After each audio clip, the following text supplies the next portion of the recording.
All right, guys, so we're going to start today with DaIncredibleKnob, which is actually a pretty clever username. So I'll give you a little hink tip of the hat to that. He says, I start with 3 minutes of Mandingo stretches each side for 3 minutes total.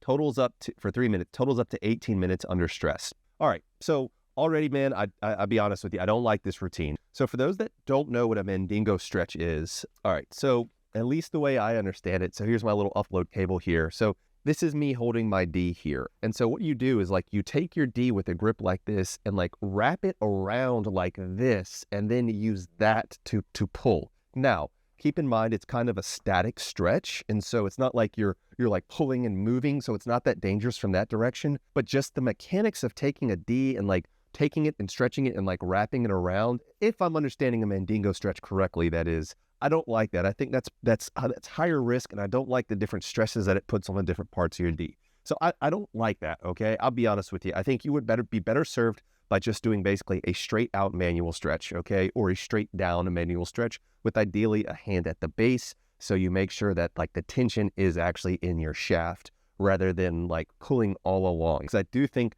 by like doing that motion, you can put yourself up at risk for things like suspensory ligament or even fundiform ligament damage. So I don't like that, man. I'll be honest with you, okay? And then for 18 minutes under stress, if you're going for length, I don't think 18 minutes of manual stretches is enough. I would say that your goal, if you're going for length, should be at minimum 30 minutes, but ideally closer to about 45 minutes. I think you need to be doing some more traditional, maybe lower risk manual stretches for longer, or if you want it to be on the safest side, the safest data-based approach is using an extender rather than doing manual stretches. So he then says, this is followed by 3 sets of 5 minutes high pressure pumping, minimum 20 millimeters of mercury, even though he says HZ, I think he means HG, which should be inches of mercury, but that's neither here nor there, max 300 millimeters of mercury. I like the actual like pumping pressure range. I do think as long as you're gradually pumping and building up slowly to that amount of time, that's in general not a bad idea. I like the 3 sets of 5 minutes. I would have liked to see you get a warm-up set in there. So a warm-up set at maybe like half that, maybe somewhere like 100 to 200 millimeters of mercury if that's what you're using, or somewhere between like 6 to 8 inches of mercury basically. And then he adds on here, I forgot to add that I have a 2-minute rest period in between pumping set and a minute rest in between Mandingo stretches after doing both sides. Overall, I don't think that's like a terrible approach. I think that the pumping is basically fine. I think that that's kind of spot on. According to the data that I've reviewed, I think that if you can tolerate it and have gradually progressed to being able to tolerate higher pressures, that closer to that 300 millimeters of mercury or 11.8 inches of mercury is kind of the sweet spots for maximizing gains and minimizing injuries and minimizing discoloration, bruising, blisters, all that kind of stuff. But yeah, that's my take on it. So hey guys, it's Hink. And so for those that don't know, I have a kind of a reoccurring thing on my subreddit that is now being managed by basically my editor, Callie, because guys, quite frankly, I'm not really on Reddit anymore at all. I'm not saying I'm not going back, but it's too toxic for me right now. And so I've removed myself for the time being, but we're still going to be doing these routine reviews, and there's still a lot of activity going on in r/Hink. So if you would enjoy these routine reviews, you can certainly join r/Hink on Reddit. But in the meantime, let's get to the next question. So the next one is going to be for Stunning Second. And he says, as simple as possible, started in mid-October, only air pumping, 1 time a day, 5 to 6 days per week. 1 time a day, perfectly fine. 5 to 6 days a week. You have to listen to your body, figure out what's right for you. But in general, I think, especially if you have like an only pumping routine, it's something that you're going to be ideally doing in 6, maybe even 7 days a week, depending on how you tolerate it. But you need to listen to your body, listen to your cues to know whether that's right for you. But that's my general approach. So he does a 10-minute warm-up, 5 minutes of BFR massage. So if I'm not mistaken, BFR massage is like blood flow restriction massage, where you like put on a ring and kind of massage the tunica. That's fine. 5 minutes of Angion 1.0 method. That's fine. Then 20 minutes of interval pumping, 4 sets of 5 minutes. In my opinion, that's not quite interval pumping. When I think interval pumping, I think of sets of like somewhere between 1 to 3 minutes. I think that's just kind of a standard pumping set. Then you said 4 sets of 5 minutes, 1 set 2 minutes at 5 inches of mercury, 2 minutes at 7 Hg, and then the last minute at 8 inches of mercury. So once again, guys, if you are pumping, you need to forget what anybody else says. If you ever get to a point where anything hurts or feels uncomfortable, you need to stop, okay, and reevaluate.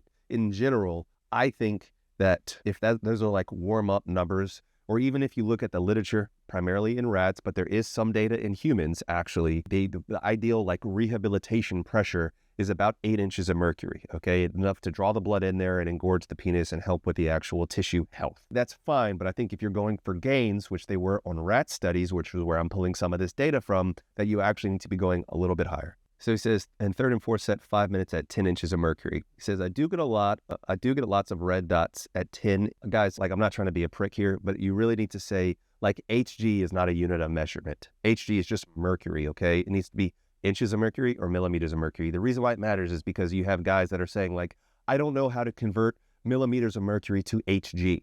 And it's because posts like this, I'm not coming at you, bro, but it is important to note it's inches of mercury, okay? And so I do get lots of red dots at 10 inches of mercury. Then you could be prone to those. They're called petechia. If you haven't seen my video on petechia, you need to check it out. The other thing you can do is just drop your set time. If you're doing 5 minutes at 10 inches of mercury, instead of doing 5 minutes straight, do like 2.5 minute sets and see if that reduces your petechia. Typically, as long as they go away, then I don't think that that's potentially like a very hazardous sign, in my opinion. This is not medical information. This is all just based on my opinions and for entertainment purposes only. It says, when the skin is too fatigued, I do 2 rest days off. Very good, man. Listen to your body. If you get fatigued or you don't like something, just take time off. Be safe with that. I got an issue with large donut edema. Donut edema, guys, is like literally when you get swelling around like the glands, just below the glands of the penis, and it literally looks like a donut. And he says, I don't know how to prevent that donut edema. So reducing the pressure or reducing the set time. I think reducing the set time is going to be the most efficient way of doing that. And so breaking down, instead of doing 5 minute sets, do like 1, 2, or 3 minute sets, okay? See if that reduces it. He says, since Christmas, I did 1 week off. I did measure today, and I've achieved 1 centimeter in girth increase. Gains, let's go. Mostly newbie gains and better EQ. Dude, that's phenomenal. A centimeter since October is absolutely incredible. Good for you, man. I'm very happy for you. Overall, I think your routine is safe, and overall, it's clearly been effective for you, especially if you're just trying to get girth gains. So yeah, that's fine. He says, thanks a lot, Hink, for the tutorials. I owe you much. God bless you.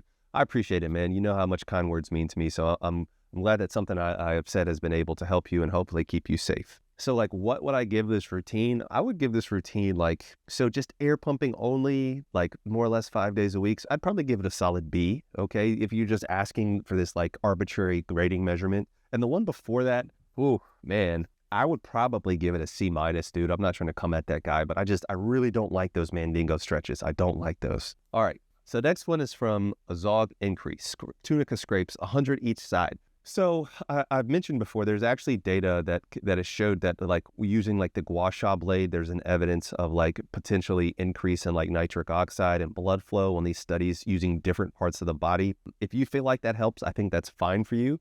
I don't use it mainly for time purposes. I think it's primarily safe as long as you're not doing it along like the dorsal surface. So guys, like if this is my D and I'm looking down at it, this is the dorsal surface right here. And so the dorsal nerve of the penis runs right along this surface. And so if you're doing blade scrapes on that, not good idea, not good idea at all. So please don't do that. But on the other sides of the penis, for me personally, I definitely wouldn't recommend you do it on your corpus spongiosum as well, the underside of your D, just because it's different tissue and there's less tunica, if tunica at all in those areas, depending on what urologic study you look at. But overall, I think that's fine. So bundled stretches around 10 minutes. Once again, like I think that's fine. You guys know me, like I try to keep it simple. And I think that it's like not really hyperbole to just say, take your PP and pull like gently, okay?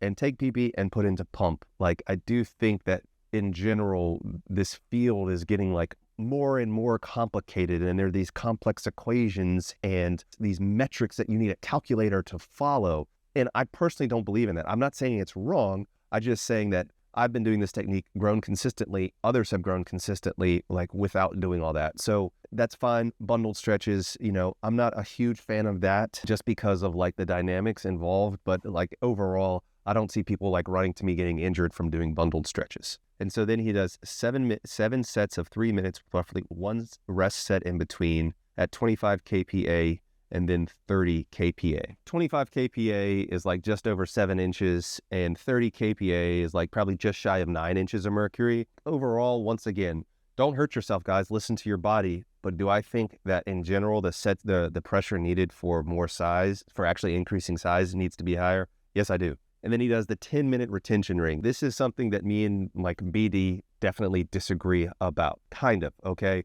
So he concedes that there is, well, at least if I can remember correctly, talking to him, asking this specifically, that there is an increased risk of like lymphatic obstruction when you put on a constriction ring. To me, it just does not make sense that that would increase your girth unless you're talking about retaining like that interstitial like edema fluid. You're not keeping the chambers of the actual penis enlarged by having like a slightly snug constriction ring like against the base of your penis. That's just not how it works. But you're also having another device like constricting your penis, putting pressure on that nerve. Like, I just don't think it's a good idea. Like, do I think it's safe? Yeah, pretty much. As long as you're not using it for more than 30 minutes, it's fine, as long as you're not worried about lymphatic issues. But I just don't think that you are gaining any extra girth by doing that. But if you want to put it on and have like a bigger flaccid for a while, more power to you. But, you know, I wouldn't recommend that, but you know, it's up to you, man. And once again, guys, I'm just one guy. I'm just a clown in a mask, cosplaying as a medical professional who knows what he's talking about when it comes to any kind of enlargement advice. Take this for what it's worth. Speaking of enlargement advice, guys, I do have a course where I break down like the scientific studies and how I have actually come to these conclusions in a one concise place with everything from like what to do before you get started to even like aftercare and like how to prevent injuries. And so if you're interested in that, my course is available. Link is in the description. So basically this routine is like tunica scrapes, bundled stretching, and then pumping in a constriction ring. Once again, do what you can tolerate, but I don't think that pressure is enough to really cause significant permanent gains over time. Yeah, I definitely think it is. You'll have to know whether it's working for you, okay? If you're measuring your girth and it's increasing, then who the hell cares what I have to say? But overall, I'd probably give this routine, give it like another B. It's fine. I just don't think you're winning any awards with it. All right, guys, so this next one is going to be from Lord Destroyer. So he said it started in mid-November. Week 1 through 6 started annual stretches with 5 minutes per day in the first week and incrementally by 5 minutes with each week passing. Dude, I mean, like, freaking Callie, put the gold star, like, Hink statue up here. Somebody who has some goddamn common sense, okay? Like, when you're starting, you want to start slow and gradually progress so you don't hurt yourself. Excellent. You start slow, 5 minutes, and then gradually add like 5 minutes each week as you can tolerate, okay? Now, week 7 in the morning, and so it looks like he has a twice-a-day approach. Warm-up stretch, 10 seconds each side, that's fine. 5 sets of 1 minute down pulls, 5 sets of 1 minute straights outs, 5 minutes of between the cheeks. I think that's pretty solid. And then he says in the evening, same thing as the morning. So that's about 30 minutes of manual stretches per day. And he says, I'm just starting with length at the moment. You know, you're just building up, but I would actually continue to add set time. I would try to get to about 45 minutes or to 60 minutes of time under tension per day is what I would recommend when it comes to length in particular. But as far as what you're doing, down, straight out, and between the cheeks, the key thing that is if you're going to be doing like your stretches, just make sure that you have, in my opinion, one hand at the base and then one hand just below the glands, and you're stretching. So your stretch is actually in the shaft of your penis and not just like one hand at the end stretching where you can put stress on the ligaments and also pull out the skin where you can get something like a turkey neck. Then in the evening, he says same thing as the morning, daily total 30 minutes. I think that's fine, man. You guys have seen all of the different, like I have an entire playlist on pumping. I don't know if you guys have seen my resolutions video, but I talk about the importance of like adding a pump to penile health. Guys, I sell a pump, okay? So just keep that in mind. But regardless of what I sell, the medical literature is very clear that pumping improves penile health, penile tissue oxygenation, and erection quality. So if I were you, I would add a pump to the end of your session, even if it's just as a cool down method to actually like increase your actual penile health and help you recover from the stretch. He said, I'm gonna start with length and then I'll buy a pump. So, you know, he's already ahead of himself. And so I skipped him some days if I have intercourse with my girl out of fear of injuring myself. Dude, like, fear is going to keep you safe. It's these guys that think that like nothing can happen to them and like this can never go wrong and it's perfectly safe that go out here and break their Ds. I'm going to go ahead, man. I know it's early in this routine, but like for as far as a beginner manual stretching routine, I think that this is like an A+ like Hink award of approval routine. I do think it's only going to take you but so far, but I think it's a good routine. So guys, that's going to do it for this. I'm going to, have Callie post this, probably at least once a week, but hopefully you learned something. Let me know what you think. If you guys need me for consultation or coaching, that link is below as well. Patreon.com/DaIncredibleKnob. Remember guys, be the best version of yourself. There's nothing wrong with self-improvement, but you are enough just as you are. All right guys, peace and love. Dr. Hink got the plug on the health, yeah. Got you thinking about your wealth, yeah. In his office, no stealth, yeah. Pinnacle of that below the belt, yeah. Checks and balance, he's managing. Working miracles, no damage. Got you covered, no panic.